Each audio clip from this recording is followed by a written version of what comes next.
নজর রাখবো পরবর্তী সংবাদে। মধ্যবিত্তকে স্বস্তি দিয়ে এবার রেপো রেট কমিয়েছে রিজার্ভ ব্যাংক অফ ইন্ডিয়া এবং বুধবারই এই নয়া রেপো রেট ঘোষণা করেছে governor Sanjay Malhotra. 0.25 basis point কমানো হয়েছে রেপো রেট। বিস্তারিত জবাব আমাদের সঙ্গে যুক্ত হয়েছে প্রতিনিধি অঙ্কিতা বর্ধন। অঙ্কিতা, কি জানতে পারছো? দেখো, রেপো রেট কমানোর সিদ্ধান্ত কিন্তু রিজার্ভ ব্যাংক অফ ইন্ডিয়ার মুদ্রানীতির কমিটি সিদ্ধান্ত নিয়েছে এবং আজ আরবিআই এর গভর্নর সঞ্জয় মালহোত্রা তিনি রেপো রেট 25 বেসিস পয়েন্ট কমানোর সিদ্ধান্তের কথা ঘোষণা করেছে। আর এর জেরেই রিজার্ভ ব্যাংকের রেপো রেট নামলো প্রায় 6%। যে জায়গায় দেখো এই 34 সালে অর্থাৎ 2025 সালে এই নিয়ে দুবার রেপো রেট কিন্তু কমলো রিজার্ভ ব্যাংকে।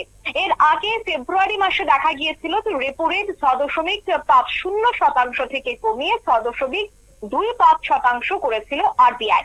এছাড়া এপ্রিলে 6.25% থেকে কমিয়ে তা 6% করা হয়েছে। এছাড়া রেপো রেট সংক্রান্ত সিদ্ধান্তের জন্য 3 দিনের বৈঠক বসেছিল রিজার্ভ ব্যাংকের মুদ্রানীতি কমিটি এবং 7 এপ্রিল থেকে শুরু হয়েছে এই বৈঠক। এবং জানা গেছে যে রেপো রেট কমানোর যে ঘোষণা, সেই ঘোষণার সময় নাকি আরবিআই এর গভর্নর সঞ্জয় মালহোত্রা তিনি বলেছেন যে বৃহৎ অর্থনীতির যে প্রেক্ষাপট এবং আর্থিক পরিস্থিতির বিস্তারিত পর্যালোচনা করার পরই এই মুদ্রানীতি কমিটির সদস্যরা রেপো রেটের 25 বেসিস পয়েন্ট কমানো সিদ্ধান্ত নিয়েছে। সেক্ষেত্রে 6% করার এই মুহূর্তে সিদ্ধান্ত গৃহীত হয়েছে। এখন থেকে কিন্তু তা কার্যকর হয়ে যাচ্ছে, কারণ কাজ থেকে শুরু হয়েছে। এছাড়া বিশ্ব অর্থনীতির প্রেক্ষিতে কঠিন পরিস্থিতির মধ্যে এই সিদ্ধান্ত কিন্তু নিতে হয়েছে আরবিআই কে। এবং আরেকটা বিষয় রেক্টিফাই করছি আমি, 7 তারিখ থেকে যেহেতু বৈঠক শুরু হয়েছে, আজ কিন্তু তৃতীয় দিন চলছে। সেক্ষেত্রে তৃতীয় দিনের এই সিদ্ধান্ত একটা বড় সিদ্ধান্ত বলেই কিন্তু মনে করা হচ্ছে। এছাড়া ট্রাম্পের টেরিফের রীতিমতো বা গোতোই কিন্তু এই টালমাটাল পরিস্থিতি তৈরি হয়েছে বিশ্ব অর্থনীতিতে, যে সংক্রান্ত খবর আমরা বারবার তুলে ধরছি। তার মধ্যে ভারত এবং ট্রাম্পের শুল্কের কোপ থেকে কিন্তু বাদ পড়েনি। তবে গত কয়েক মাসে দেখা গেছে বা গত কয়েক মাসের তুলনায় মুদ্রাস্ফীতির যে হার তা কিন্তু 4%-এর নিচে নেমে গেছে। কিন্তু আর্থিক বৃদ্ধির দিকে যদি নজর রাখতে হয়, সেক্ষেত্রে আর্থিক বৃদ্ধি নিয়ে কিন্তু প্রবল অনিশ্চয়তা এই মুহূর্তে তৈরি হয়েছে। আর এই পরিস্থিতি রেপো রেট সিদ্ধান্ত নেওয়া হয়েছে। তবে এবার অনেকের মধ্যে প্রশ্ন থাকতে পারে যে এই রেপো রেট কমানোর অর্থ কি বা তাতে কতটা সুবিধাভোগী হবেন সাধারণ মানুষ। সেক্ষেত্রে বলে রাখছি, এই রেপো রেট হলো এক ধরনের সুদের হার। আর এই হারে দেশের বিভিন্ন কমার্শিয়াল ব্যাংকগুলিকে টাকা ধার দেয় আরবিআই। আর এই হার কম সুদে টাকা ধার নিতে পারবে। এছাড়া ব্যাংক যদি কম সুদ হারে টাকা ধার নিতে পারে, তাহলে গ্রাহকদেরও কিন্তু ঋণের সুদের হার কমানোর সম্ভাবনা থাকে। অর্থাৎ বিভিন্ন ধরনের ঋণের সুদের হার কমতে পারে। এছাড়া সুদের হার কমলে লগ্নের জন্য যে টাকার ধার তা নেওয়ার প্রবণতাটাও অনেকটা বেড়ে যায়। আর এর জেরেই ব্যবসা বৃদ্ধি। এছাড়া দেখা গেছে যে বিভিন্ন সময় উন্নয়নের খরচ বাড়ানো অনেকটা সহজ হয়ে যায়। এছাড়া অর্থনীতি চাঙ্গা করার লক্ষ্যে এই পদক্ষেপ অত্যন্ত কার্যকরী বলেই কিন্তু বিবেচনা করা হয়।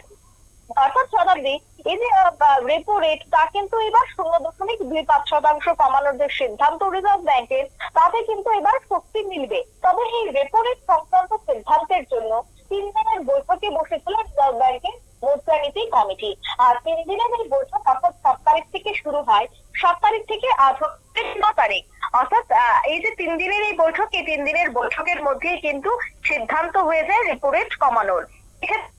আগামী দিনে অনেকটাই সুবিধা হবে। এবং যে কথাটা আমি প্রথমে বলছিলাম, রেপো রেট হচ্ছে আরবিআই অনেকটা কম সুদে ব্যাংকে, বিভিন্ন রাষ্ট্রায়ত্ত ব্যাংক বা অন্যান্য বেসরকারি ব্যাংকে টাকা দিয়ে থাকবে। আর সেক্ষেত্রে বা সাধারণ মানুষও যখন কোনো ব্যাংক থেকে ঋণ নেবে, সেক্ষেত্রে একটা সুদ কমার সম্ভাবনা কিন্তু তৈরি হতে পারে। আমি আবারও বলবো, সম্ভাবনা তৈরি হতে পারে। সেক্ষেত্রে বলে রাখছি যে এই বছরে দুবার দেখা গেল এই রেপো রেট কমা। সেক্ষেত্রে রেপো রেট কমায় কিন্তু এবার অনেকটাই স্বস্তি। অন্যদিকে দেখো, মার্কিন প্রশাসন যেভাবে শুল্ক চাপাতে শুরু করেছে, অন্যদিকে ভারতের উপরও দেখা গেল আজ থেকে এই শুল্কের বাস্তবায়ন।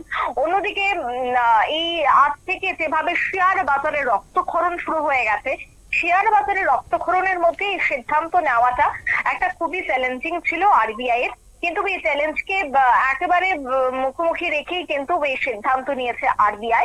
আরবিআই এর এই সিদ্ধান্তকে সাধুবাদ জানাচ্ছে প্রত্যেকটি ব্যাংকের শাখা সংগঠন এবং ব্যাংক কর্তৃপক্ষ।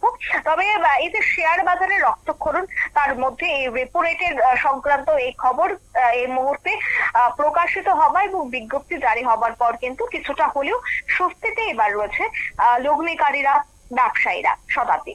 ধন্যবাদ।